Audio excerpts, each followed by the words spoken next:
Hey guys, welcome to the solo Star Wars review. A bit delayed, but at least this time around I have two Star Wars expertise here. This is Big Pete and of course Patrick from Greenroom 136. Now let's start off with the cast. I mean, this movie is a star-studded cast, right? You have Thandie Newton, Woody Harrelson, my favorite Emilia Clarke, and a lot more, right? But then again, this movie I think kind of bombed at the box office because a lot of people hated it, and I can kind of understand why. The lead actor, Alden, whatever his name is, kind of hard to pronounce, right? You think it's because of him? I think it's because of him partly. I don't think he could carry that swagger, the bad boy attitude that a lot of people have come to expect, right? So I don't know. At least that's me. Even though it was star-studded cast, the movie bombed. It could be because of the lead actor. What do you guys think? Alright, for me it's a mixed review. I hated the cast, the actors, because I still love the old cast. But of course, this is a young solo story, so I couldn't expect all these people from the old cast comes back. So I didn't like the characters, but I like how the story evolves and tells the origins of Han Solo and how you would want to know how he got his dice, he got his blasters, and how he got his, of course, the Falcon. Yeah, that's true. What do you think, Patrick? I think, in terms of character-wise, in terms of casting-wise, I think I'm pretty much okay with it. I think Alden Ehrenreich did a pretty good job playing a character that is an embodiment of Harrison Ford. Right, and Harrison Ford is a very difficult person to mimic. It's extremely difficult. He's got a certain swagger about him, certain tricks about him that makes him unique, and a bit of why, gangster. correct, and why we love him. So from off the bat, walking into the movie, we have certain expectation of who we want. Like Chris Pratt could be it, But I think ultimately we all want River Phoenix, and. Of course, that's impossible. So yeah, but I have no hate over the cast. I think they did a pretty good job, and I never thought of that. I think Chris Pratt, man, he would fit the bill quite. Yeah, there was quite a fair bit of discussion about the fan base was discussing about Chris Pratt for Indiana Jones, right? He has a playful character demeanor, which and some even noticed that he did try his Harrison Ford run on during Jurassic World. So maybe he was just somehow, seeding ideas into the producers. Well, that's too bad, I guess. Right. For me, at least, because this is a star-studded cast, so I think everyone, expected great out of this movie, great performance for everyone, and I think most of them did deliver. Especially my favorite was Emilia Clarke, maybe because I'm a big fan of Game of Thrones. Woody Harrelson, I think he was serviceable in this movie. Woody Harrelson is Woody Harrelson. Yeah, Woody Harrelson is Woody Harrelson, right? He played his character. Yeah. Fine. I thought Thandie Newton played a very good character and role, but unfortunately she died very early, so spoilers alert. Yeah. But the interesting thing, of course, Paul Bettany, Vision from the Avengers, is again in this movie, and he also dies in this movie, just like in Avengers: Infinity War. So yeah, that's a bit sucks. Are you sure he died? I don't think so. So now let's go to screenplay. So obviously there's been a lot of talk about how this movie has been reshot multiple times, right? Mm-hmm. And you could see that was one of my biggest issues with this movie. The entire movie is stitched together so poorly, you could really, really tell it was not filmed with the right vision in mind. It was like two different directors at the helm. Yeah. Was it just me, or was the screenplay was just really, really messy? Yeah, because they came out with novel of the two books that talks about the two characters, Harrison Ford and also so-called Han Solo and Lando itself. So in that two books, there's a lot of details that talks about that friendship or so-called how they come together and all these things. So I believe that in the movies they have to do a little bit of cut off those kind of scenes where it's kind of sometimes it's vital to the movie, but because they can't do it too long, so they have to just pick up the scenes. That's why it looks a bit like hodgepodge. Mix and match. Here, mix and match. Try to finish the movie, tell you the story, and that's it. I think I know where you're coming from with the fact that could it be that because of the switch in directors, that the story did not get the kind of love that it needed, you know, to become a successful blockbuster. But I do believe that because we will never be able to see the original cut, right? The original attempt, we will never be able to see it.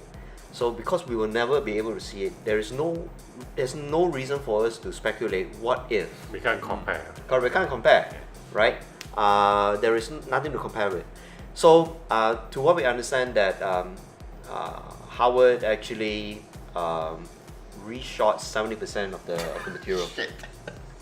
Right, at 70% of the material, right? So there is a big chunk of the movie that's been changed. So with 70%, it's hardly any way you could see the stitches between the old and the new. Okay. Very difficult for you to see. So you do see the new entirely.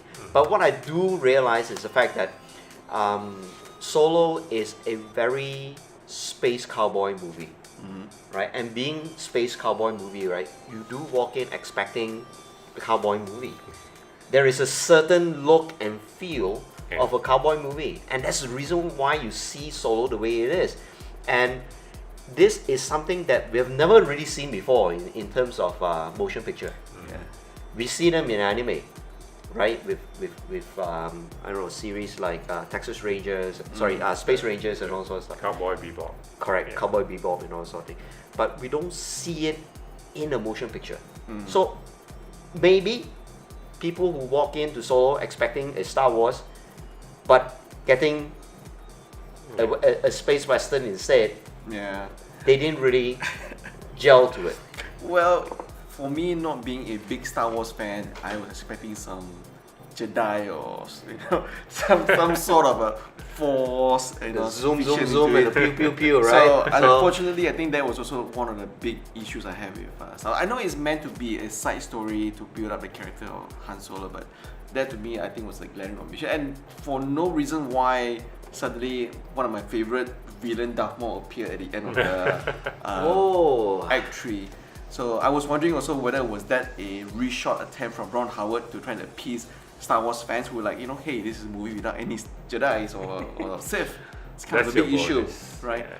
So I think it was also the first time we see Darth Maul speaks, which I think he probably should just keep quiet now. Yeah. Yeah, but I like Also, I the said, first time we saw him, he did speak in Phantom Menace. Very. Yeah, very small line.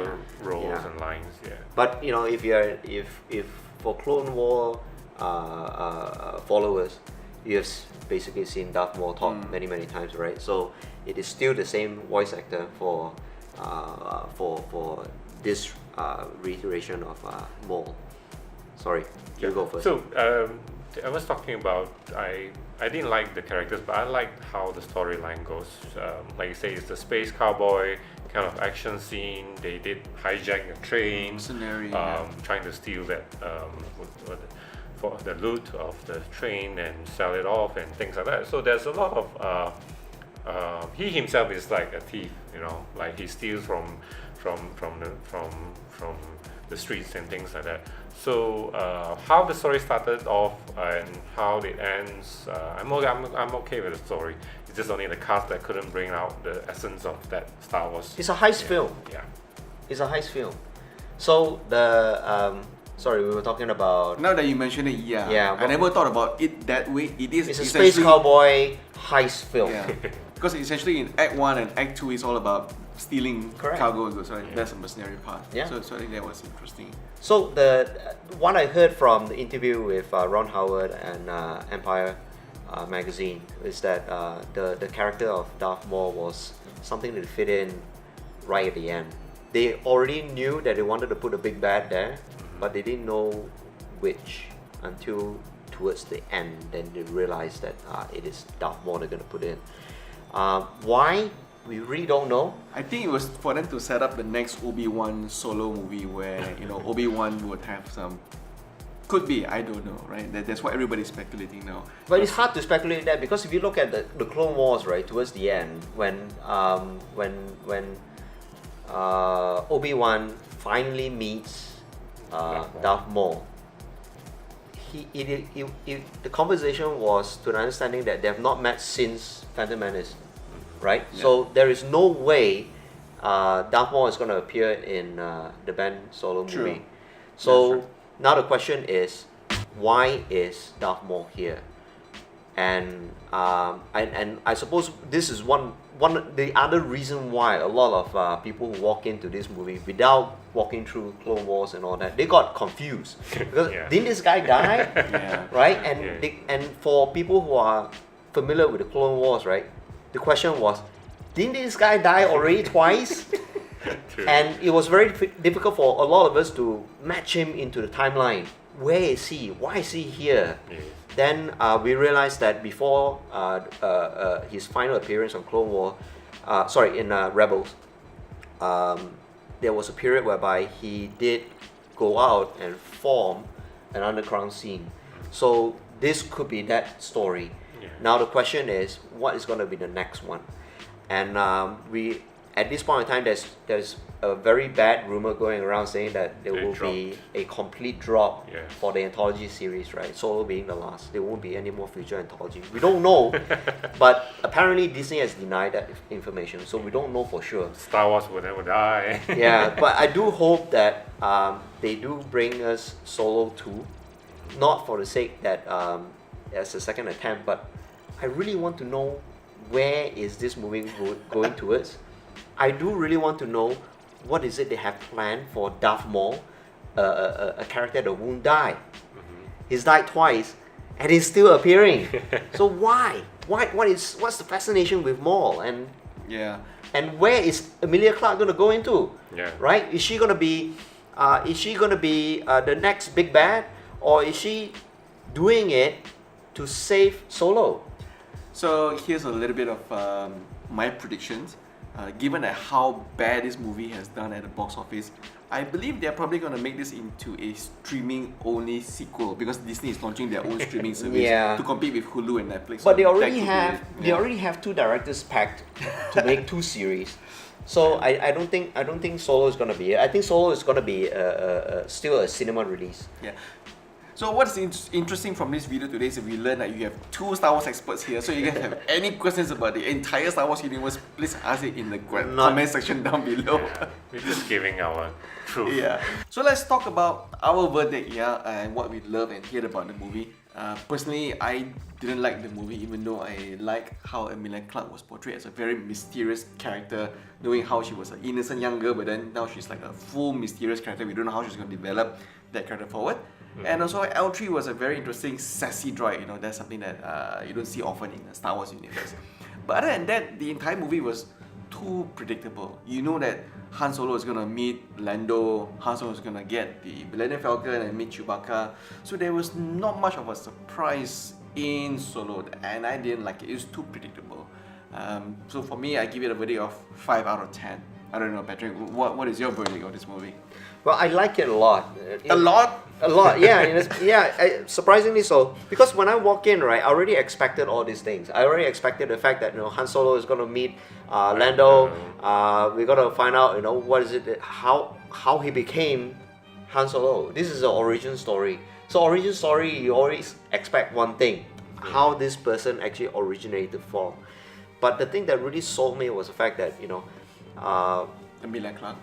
not really Emilia Clarke, but the twist towards the end was unexpected, but in a way that you do What already. twist? There was no twist. There is a twist. I mean, Darth Maul appearing right out of But nowhere. there was no twist. It didn't That's change the the twist. story. It It didn't didn't- change the story. It didn't change the you story, thought it was but going to be happy ending, and that's it. correct. You expected it. No, actually, come to think of it, I have no expectation of the end. When I walk in the movie, right, I was already expecting to see the start of Lando of Han Solo, how he is or how he became, and I didn't expect I wasn't thinking too much about where would this lead to at the end of the movie, and how it would lead to the next film. Because at this point in time, we all expect this to be a one movie spin, In a trilogy. Correct. So now there is rumor that it is supposed to be a trilogy, but we don't know, right? That is not official news yet. But walking in knowing that it's just got to be one movie, it's got to be like another Rogue One, whereby there is a start, there is an end, and that's about it. So, but the real twist was the fact that at the end we see Darth Maul. We see that we did not end with a abrupt end, but we ended with a big question mark. We ended with why is Darth Maul there, and where is Emilia Clarke's character going to go next? Will she be the next big bad, or did she betray Han Solo for the sake of saving Han Solo? Yeah.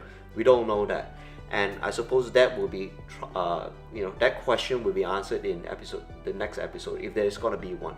So I'm actually looking forward to Solo 2. So my verdict for this, right, is pretty much 7.5 out of 10. That's a very high score. It is a very high score. The only I gave the same. yeah, and Yeah. the reason why I give it 7.5 and not 8 or 9 is because there are certain parts of it that didn't really jive too much. As in the didn't- screenplay? As in, not too much of the screenplay, but more of a lot of information was being crammed with this movie. So there's a lot of components of the storyline, right, that were really quick.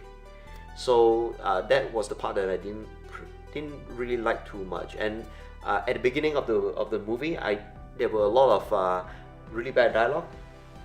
Yeah. So yeah, so that's the thing that really brings me down. Who knows? We were talking about Ron Howard's cut versus what was the brother's name? Can't remember. I can't remember Yeah, the guy. Yeah. So who knows? Maybe that first cut was that first half of the film was not Ron Howard's. It could be the brothers. We don't know. True. So we'll never know what is the original cut going to be like. So Bipit, what is your verdict? I give it same 7.5 because I didn't like the character. I mean, not to say I didn't like the characters. I mean, I still will take me some time to accept that. Like you say, it's predictable. I don't agree because you have seen Star Wars. I mean, about Han Solo on a different timeline, and this is the younger Solo. Of course, you know that like. You say that he's going to meet Lando, he's going to get his ship and things like that. But the interesting part is how does he get it and how does he get... I was fascinated by the blaster, right? That when he got the blaster was actually a rifle and dismantle, and Woody Harrelson was giving it to him. No. So,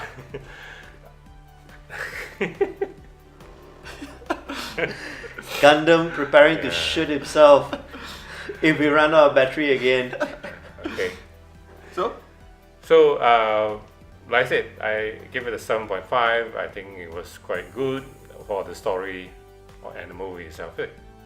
okay, so that's our much delayed review of Han Solo. The reason is of course because we have to wait for our special guest Patrick to be here, and it was hard to get this guy to come here. So thank you guys for watching, and please leave a comment down below. Alright.